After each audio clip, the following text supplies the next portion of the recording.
Fala essa galera do primeiro ano. Hoje não vai ter a Rádio Bruna, mas vai ter muito conteúdo nessa manhã de hoje, viu?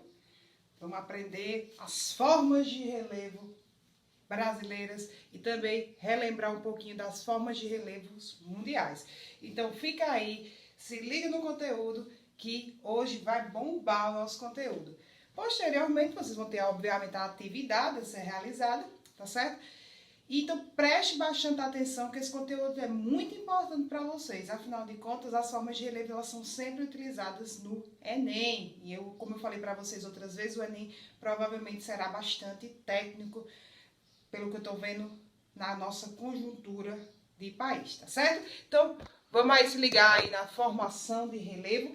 Vocês também podem encontrar esse conteúdo referente aí no módulo 2 de vocês, na página 35, aí no G12, vocês podem ir acompanhando o relevo brasileiro. Mas eu não poderia começar a falar de relevo brasileiro sem antes começar a dar um contexto do que é relevo, né? Relevo eu até coloquei para vocês, não se preocupem, vocês vão copiar esse esqueminha maravilhoso e gostoso que eu fiz para vocês. Vou mandar, no caso, a foto para o grupo de vocês. Vocês vão lá e copiam tudinho para que fique bem claro para vocês, beleza? Saudades de vocês, rapaz. Acho que daqui, se Deus quiser, daqui para agosto, gente, ó, tá junto de novo, sem precisar tá assim, filmando, nem nada. Eu sou um pouquinho tímida, todo mundo sabe, né? Eu não lido muito bem com as câmeras, mas a gente vai levando, né? E depois a gente faz a Rádio Bruna, obviamente, quando a gente for no Meet, para corrigir as atividades. Então, vamos continuar da mesma forma maravilhosa que nós estamos aí, tá certo? Tô gostando muito da integração do meu primeirão, pessoal participando bacana, fazendo as atividades, continue fazendo as atividades, isso é muito importante para a fixação do conhecimento de vocês.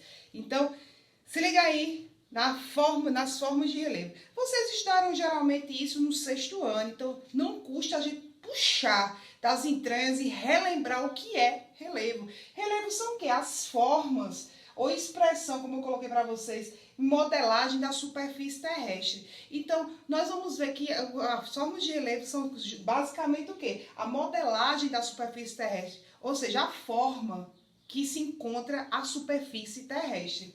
E esses fatores, quais são os fatores que influenciaram, por exemplo, as formas de relevo? Coloquei aqui para vocês, galerinha, que são os fatores endógenos e exógenos. Um nome esquisito para uma coisa muito simples. A gente utiliza essa nomenclatura para geografia porque geralmente as questões de Enem, elas geralmente vêm com esse nominho, mas não é nada demais.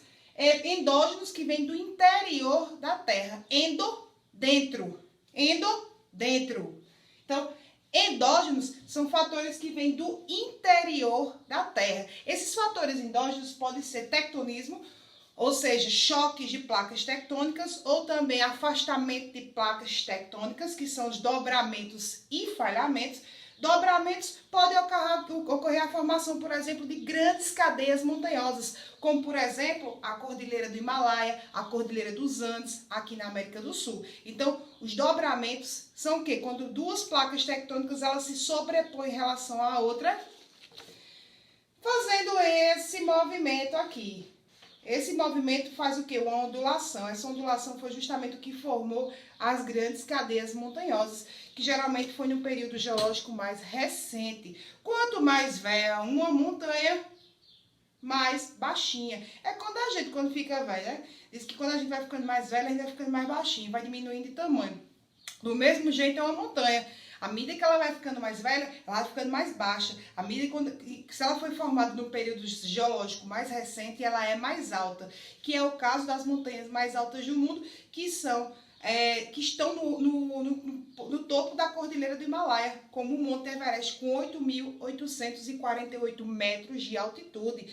É o maior, no caso, o maior pico do mundo. Mas dentro da Cordilheira do Himalaia também existem altitudes acima de 8.000 metros, ou seja, formação recente do período Cenozoico, uma formação já da nossa era, a formação das grandes cadeias montanhosas da Cordilheira dos Andes e do Himalaia. Já as do Brasil, elas são formações bem antigas, é coisa antiga do Brasil, as formações rochosas brasileiras.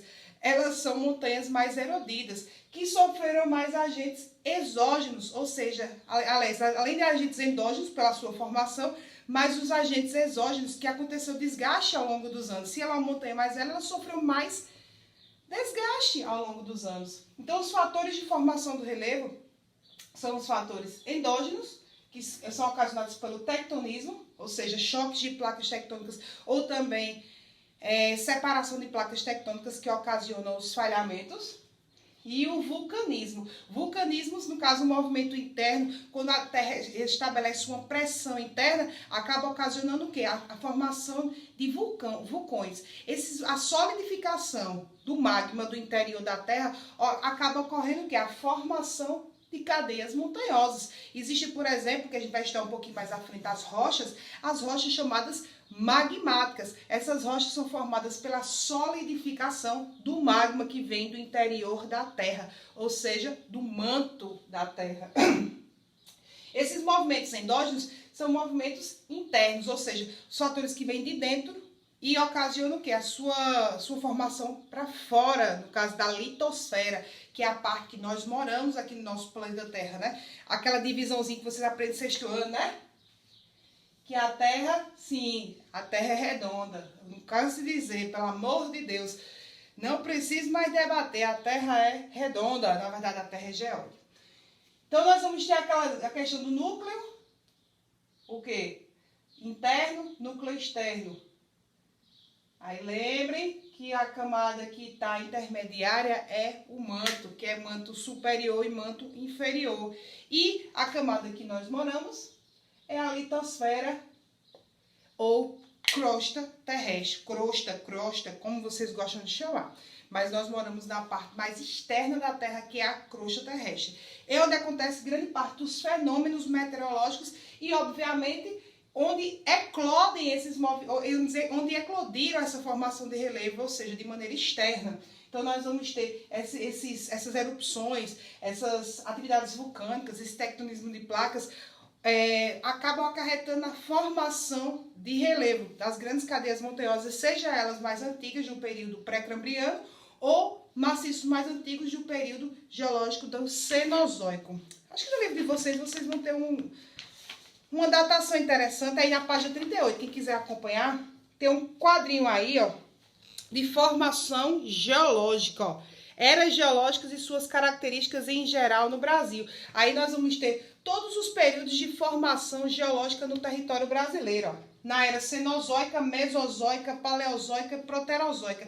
Tem todos os tipos de acontecimentos, não só no Brasil, mas que aconteceram nessas chamadas eras geológicas. Essas já aqui são as chamadas eras geológicas. O período, a gente começa, na verdade, de baixo para cima, né? Se a gente fosse começar no caso do começo, a gente começaria pela era proterozoica, que aconteceu há cerca de mais ou menos 4,5 bilhões de anos, quando se formou o nosso planeta Terra, né? Que é dividido em período pré-cambriano e azoico. As grandes partes das cordilheiras, essas formações de relevo, aconteceram, as mais antigas, no período pré-cambriano, que é o caso do relevo brasileiro. No período azoico, nós vamos ter o processo de resfriamento da Terra, solidificação dos minerais, a formação das primeiras rochas, as rochas chamadas magmáticas, que são do resfriamento do magma em contato com a camada da superfície terrestre, e as metamórficas, que sofreram transformações. No período pré-cambriano, nós vamos ter a vida nos oceanos, e também a formação de rochas magmáticas e metamórficas, porque nesse período pré-cambriano nós tivemos o quê? Várias atividades sísmicas, ou seja, eclodiram mais os fatores exógenos. Então quer dizer que no Brasil, professora, tinha terremoto, tinha atividades vulcânicas? Sim, obviamente. Lembre-se que a gente estudou um pouquinho da formação dos continentes. E na formação dos continentes, nós observamos que o Brasil, hoje em dia, no caso a formação atual, o Brasil não está no epicentro de uma placa tectônica, mas no passado remoto brasileiro, o Brasil estava sim no epicentro de uma placa tectônica. Então, consequentemente, depois da separação, a gente ficou mais longe, né? Graças a Deus. Mas tanta coisa que acontece por aí que terremoto seria só mais um fator, né? Mas o que acontece? O Brasil não tem tectonismo atual por conta da segregação continental, da separação continental. Nós vamos ter a era paleozoica, que tem a questão dos dismorfismos, das glaciações, como tem no livro de vocês, das formações das rochas sedimentares, que acontece da transformação de outras rochas, as rochas magmáticas. As rochas sedimentares que a gente vai estudar são um acúmulo de sedimentos das rochas magmáticas. Então, consequentemente, elas são um processo de transformações físico-químicos.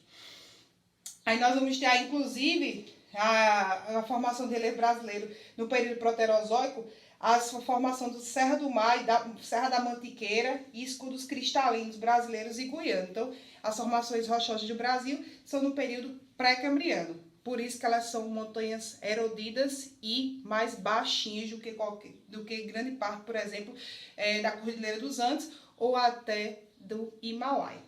Nós vamos ter na era paleozoica a formação de bacias sedimentares, como por exemplo, das rochas sedimentares em São Paulo, carvão mineral no sul.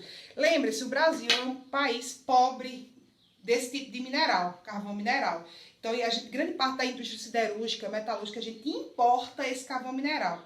E as únicas formações do período paleozoico de formação geológica de carvão mineral, que é utilizado nas indústrias siderúrgicas e metalúrgicas, são justamente no período paleozoico, que acontece no sul do Brasil. A única região brasileira que, no caso, produziu esse tipo de minério foi a questão do Rio Grande do Sul, o sul do Brasil. Então, o Brasil não é rico em carvão mineral, apesar de nós termos o quê? Uma das maiores industrializações do mundo, nós importamos grande parte do carvão mineral que consumimos nas indústrias metalúrgicas e siderúrgicas do território nacional.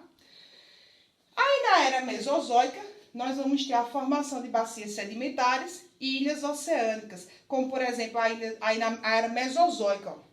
Eu estou indo de baixo para cima, porque geralmente o povo vai de cima para baixo, mas eu gosto de acontecer na sequência. O que veio antes e o depois, né? O que aconteceu depois. Na era mesozoica, que é dividida em Cretáceo, Jurássico e Triássico. Professora, no Brasil tinha dinossauro? Meu amiguinho, tinha, claro que tinha. Lá em Sousa, vocês já ouviram falar de Sousa? Sousa é conhecida como o Parque dos Dinossauros. Lá tem dinossauro até com máscara. Acho que não sei se eu mostrei pra vocês, mas botaram até máscara lá no dinossauro de Sousa. Porque Sousa é conhecido como, por exemplo, de um passado geológico bem intenso. Inclusive, a formação geológica de Sousa é do período Jurássico. Então, nós vamos ter, por exemplo, a formação do planalto arenito basáltico, no caso de rochas, mas também no Brasil nós tivemos a questão de presença também desses antigos répteis. Então, o Brasil teve sim dinossauros em grande parte do seu território. E na era cenozoica, nós vamos ter dividido em quaternário e terciário, ou na sequência terciário e quaternário, nós vamos ter a formação das bacias sedimentares. As bacias sedimentares que é ocasionada na formação do quê? Da bacia amazônica. Bacia amazônica por quê? Nós vamos ter a erosão fluvial, que é um fator que nós vamos estar como um fator exógeno, que acontece no exterior da Terra, como formação de relevo. E no período quaternário, a questão também da formação de bacia sedimentar do Pantanal e a bacia hidrográfica da Amazônia. Então, são formações de eras geológicas mais recentes. Por isso, nós vamos ter áreas de planícies. Mas vamos deixar de conversa fiada, que vocês já podem acompanhar, inclusive, esse quadrinho da página 38. Mas vamos ver por aqui, por esse esqueminha que eu coloquei para vocês. Voltando aqui, os fatores exógenos são ocasionados pelas erosões pluviais e fluviais. As erosões pluviais, o nome pluvial já quer dizer o quê? Chuvas. Fluviais, rios. Então, as erosões pluviais são as erosões ocasionadas através do quê?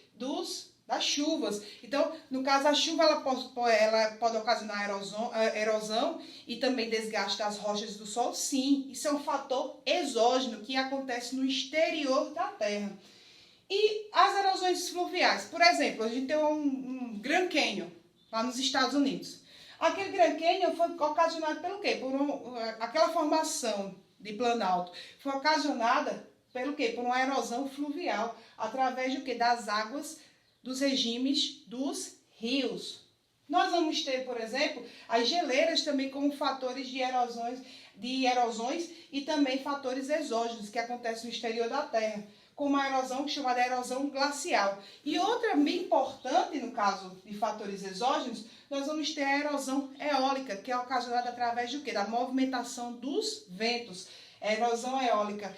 E um dos maiores transformadores do relevo terrestre, que é o grande transformador do espaço geográfico, é a ação antrópica, a nossa ação, a ação referente ao ser humano. O ser humano é um dos principais agentes transformadores do relevo terrestre, certo? Então, nós vamos ter aqui fatores exógenos, então, já recapitulando, erosões, que são do tipo pluviais, pelas chuvas e fluviais. Nós vamos ter as geleiras, que são erosões do tipo glacial. Nós vamos ter os fatores exógenos, que são do tipo erosão eólica, que são através dos ventos.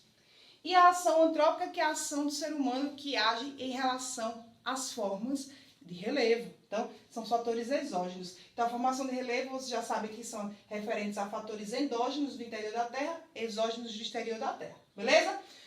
Continuando, só para a gente dar aquela antiga recapitulada das formas de relevo terrestre, para depois a gente observar um pouquinho das formas de relevo brasileira.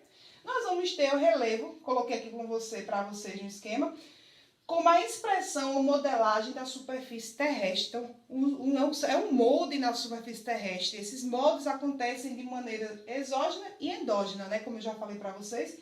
As formas de relevo que nós conhecemos são montanhas, planaltos, planícies, depressões, tá certo? Vamos observar as características de cada uma delas. Deixa eu ajeitar ali nessa câmera.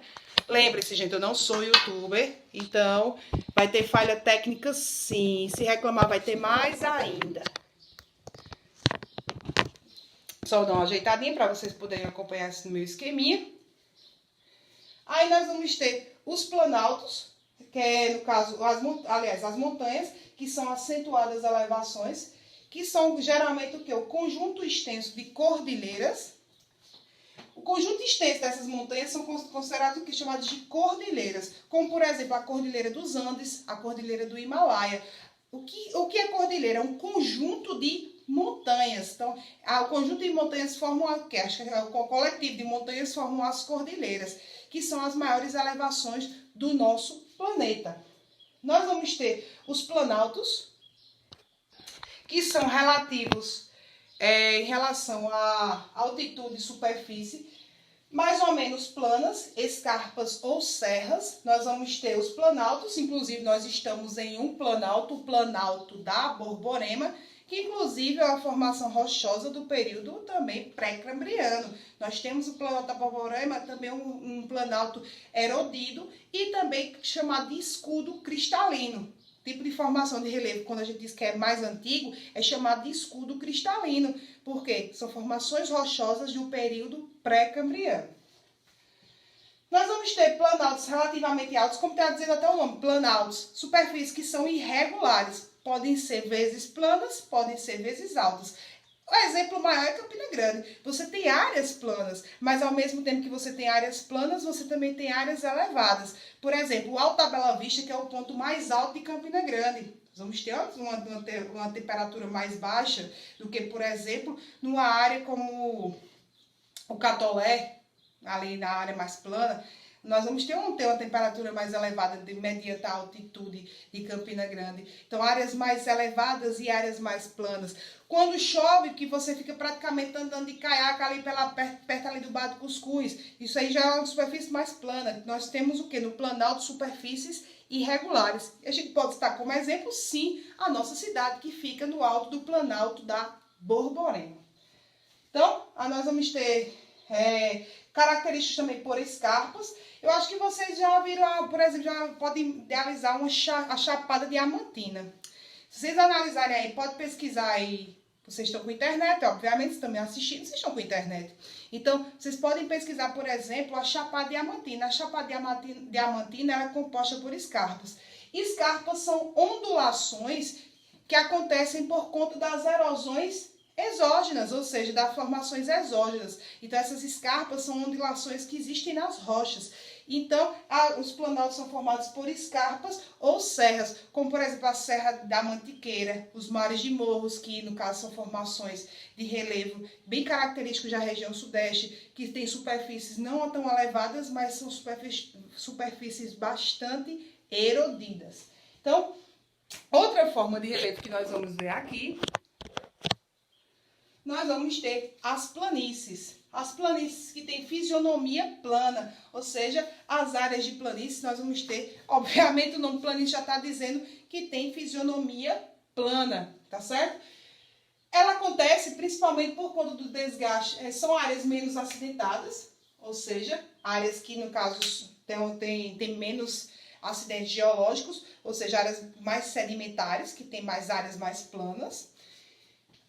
Nós vamos ter que é ocasionada pelo desgaste de outras formas de relevo, ou seja, ela ocorre através da formação de bacias sedimentares, principalmente das montanhas e dos planaltos. Então, o desgaste das montanhas e dos planaltos acaba ocasionando a formação de planícies, como, por exemplo, a bacia amazônica, que é um tipo de planície. A maior planície, por exemplo, aqui da América do Sul, nós vamos ter a bacia amazônica, geralmente formada através do quê? Da erosão fluvial e também da formação da erosão acontecida das montanhas e dos planaltos.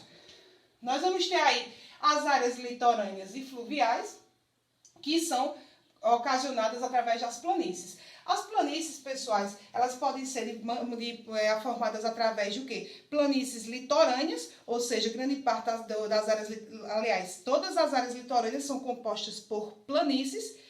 E também nós vamos ter áreas de rios, áreas, por exemplo, lacustres, que são dos lagos, formadas também em áreas de planície. Nós vamos ter as depressões, que quase sempre são chamadas de baixas altitudes e mais baixo do que o nível do mar, ou seja, nós vamos ter uma área também mais baixo do nível do mar. Então, as depressões elas podem ser de dois tipos, as depressões absolutas e depressões relativas. O que são depressões absolutas? São áreas que estão bem abaixo do nível do mar. Então, exemplo, o Mar Morto. O Mar Morto, no caso, na formação geológica do nosso planeta Terra, o Mar Morto ele ficou equidistante, por exemplo, de uma área de passagem de integração para os outros mares. Por isso que o mar, no caso, ele tem um excesso de salinidade e não tem saída para outros mares. E ele está numa área que está bem abaixo do nível do mar. Então, a água, no caso, ela fica empoçada. Então, o Mar Morto, ele não tem comunicação com outros mares. Está numa depressão absoluta. Depressão não é porque está triste, não, obviamente, porque está cabisbaixo. Depressão porque está bem abaixo do nível do mar. Nós vamos ter as depressões relativas, que são áreas mais baixas ou do relevo, estão mais abaixo do relevo, como, por exemplo, a gente vai estar um pouquinho da depressão sertaneja. Por exemplo, Patos, Sousa, Cajazeiras, estão no alto da depressão sertaneja. Por que depressão sertaneja? Porque nós vamos ter uma área de duas superfícies elevadas, que é o Planalto da Borborema, as Chapadas da Diamantina e a área, por exemplo, do sertão, daquelas áreas de Patos, Sousa, principalmente de Patos, você vai observar isso, que você sobe, quem já foi em Patos, por exemplo, você sobe a serra e você desce profundamente. E Patos fica no quê? No baixo dessa serra. Essa área está bem abaixo do nível do mar e está entre duas áreas que são elevadas. Então, uma das depressões mais conhecidas mundialmente é justamente essa forma de relevo brasileira, que é a depressão sertaneja, que está entre duas áreas cercadas por planaltos, que é o caso do Planalto da Borborema e o Planalto Leste-Sudeste. No caso, o Planalto da Chapada Diamantina. Então, nós vamos ter aí as depressões relativas e absolutas, que são os tipos de depressões. Coloquei para vocês um desenho estranho, né? Porque, como sempre, eu não sou tão boa desenhista, mas vai dar para a gente entender mais ou menos como é essas formas de relevo. As planícies, geralmente, são áreas de superfícies mais desgastadas. Nós vamos ter, principalmente nas áreas litorâneas, as planícies. Então, as planícies geralmente são chamadas de planícies fluviais ou planícies litorâneas. Há uma área de planície, nós vamos ter a região amazônica, a área de planície. João Pessoa, área de planície, grande parte, toda a parte litorânea do Brasil circundada pelo Oceano Atlântico são áreas de planícies. Professora, mas nas áreas de planície pode ter superfícies irregulares? Claro que podem, principalmente nas áreas de transição. Por exemplo, da área de transição do agreste para o quê? Para o litoral, de uma maneira geral, você pode ter uma área de declividade, sim. Mas nós vamos ter as planícies, áreas que se formam principalmente no caso, desgaste das montanhas e dos planaltos. São chamados de também acúmulo de sedimentos. Nós vamos ter os planaltos, que são superfícies irregulares. Vocês podem observar superfícies às vezes mais planas e superfícies às vezes mais altas. Então, os planaltos, eles podem ser, no caso, superfícies relativamente altas ou mais ou menos planas. Nós vamos ter as depressões absolutas, que são, no caso, áreas bem abaixo do nível do mar, como exemplo que eu dei para vocês, o Mar Morto. As montanhas, que o conjunto delas são chamadas de cordilheiras, como eu dei exemplo da Cordilheira dos Andes e do Himalaia, geralmente sofreram menos processos erosivos por conta da formação geológica ser recente, do período Cenozoico. Nós vamos ter também a depressão relativa. A depressão relativa que está mais abaixo do relevo ao seu redor, ou seja, observe que a área de depressão relativa está entre duas montanhas. E professora, relativa é mais elevada do que a absoluta? Sim, é uma área mais elevada do que a absoluta, mas está entre duas serras, geralmente as depressões relativas, tá certo? Beleza? Continuando aqui com a questão do relevo brasileiro. Sobre a questão do relevo brasileiro, sim, formações de, por exemplo, são chamados maciços antigos. Lembrando, sempre é importante que isso pode cair bastante em questões do Enem. No caso, as formações, por exemplo, de dobramentos modernos. O que são dobramentos modernos? Quando, por exemplo, houve choque de placas tectônicas e formou grandes montanhas. A Cordilheira dos Andes é uma formação de dobramento moderno e a Cordilheira do Himalaia também são chamados de dobramentos modernos, que são do período Cenozoico, como vocês vão observar na página 38. Já o Brasil é chamado no caso, de escudos cristalinos, porque foram áreas bastante erodidas, que aconteceram no período pré-cambriano, o período das eras mais remotas de formações geológicas. É importante analisar essas questões. Nós vamos ter aí relevo brasileiro. Nós vamos ter os agentes endógenos e exógenos como principais formadores do relevo brasileiro. Nós vamos ter também a questão de formação mais antiga, como eu já falei para vocês, que é datada de ciclos climáticos e ações, por exemplo, de internas. Então, aconteceram essas ações internas no território brasileiro, principalmente no período pré-cambriano. Então, consequentemente, o Brasil tem montanha muito velha, porque o que acontece? Agentes de erosão, como nós observamos ao longo da nossa aula.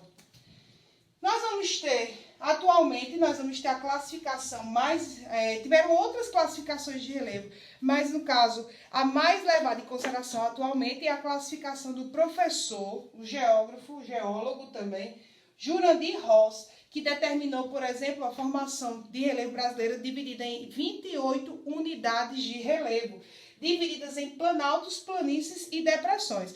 Mas houveram também outras formações de relevo, como vocês vão observar na página 35, a de Aziz Absaber, ele observou a estrutura geológica brasileira mediante ao clima, a formação vegetal e a rede hidrográfica, que já era também de maneira correta. Nós vamos ter a estrutura geológica brasileira também aí na página 37, aí tem a questão da formação dos maciços antigos, a estrutura da terra.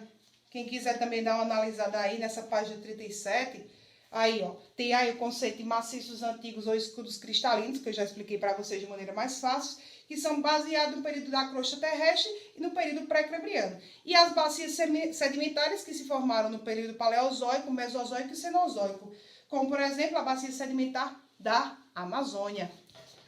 Então, nós vamos ter atualmente no Brasil 28 unidades de relevo, sendo elas divididas em planaltos,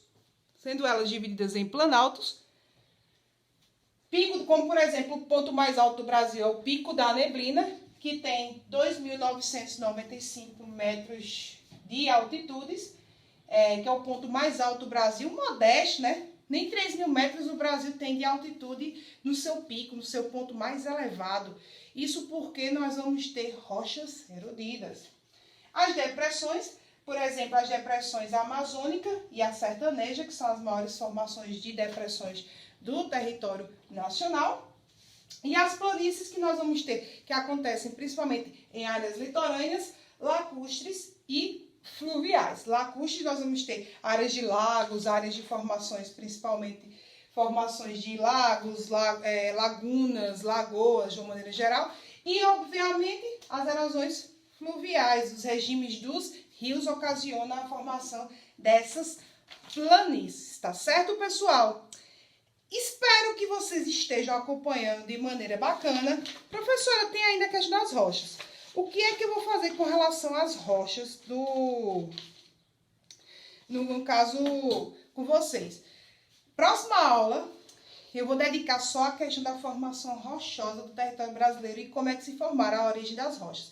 As metamórficas, as magmáticas e as sedimentares. A gente tem que estudar bem direitinho as formações das rochas para poder entrarmos no quê? Da riqueza mineral do território brasileiro. A gente vai estudar através dessa questão da formação geológica, porque o Brasil é tão rico em minérios. Isso tem, por exemplo, da datação desses períodos geológicos mais remotos, da formação de bacias sedimentares, das formações de relevo do Brasil, tem a ver com a questão da riqueza de minérios do território nacional. Por isso que é de suma importância estudar tanto as formas de relevo como essa formação rochosa antiga para poder entender um pouquinho da geologia, que essa parte da geografia que nós estamos estudando é geologia, estudar um pouquinho da forma do nosso planeta Terra, tá certo? Ao vivo a gente vai se ver depois também, viu, pessoal? Vai ter atividade hoje, obviamente, vocês devem realizar. E eu vou aparecer para vocês ao vivo, como também sempre é importante, né? Talvez não hoje, porque a aula foi um pouquinho mais extensa, porque é um conteúdo novo. Mas, quando for para correção de atividades, eu vou aparecer ao vivo para vocês. Nós vamos fazer aquela rádio legal, né? Aquela rádio Bruna que vocês tenham com tanta saudade, né? Eu tô com um repertório bacana, um repertório novo, repertório dançante. Então, tô com saudade de vocês, tá certo? Espero que vocês estejam curtindo nossas aulas. A gente tá se esforçando daqui, então se esforce daí. Façam as atividades.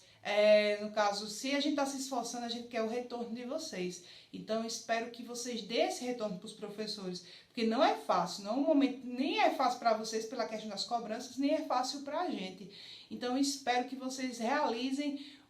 Não estou sobrecarregando de atividades, que eu sei até onde vai o limite, eu já fui aluna, não quero sobrecarregar de atividades, e quero que vocês se sintam bem nas minhas aulas, obviamente. E eu quero que não precisa exigir tanto essas atividades de vocês, que vocês façam porque eles estão assistindo aula.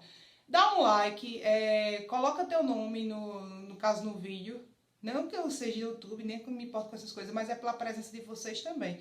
É claro, né, que se eu começar a ganhar dinheiro vai dar tudo certo, né, a gente muda até de profissão, brincadeira, né, dando aula, mudar de profissão. Então, valeu, falou, saudade de vocês e espero que isso vai embora logo pra gente matar aquela saudade, tá certo? Cheiro meu primeiro, cheiro meu pessoal, saudade de conversar com vocês aí, tirar onda com a cara de tudinho, como a gente fez a semana passada, ao vivo. Cheiro, cheiro, cheiro. Fui!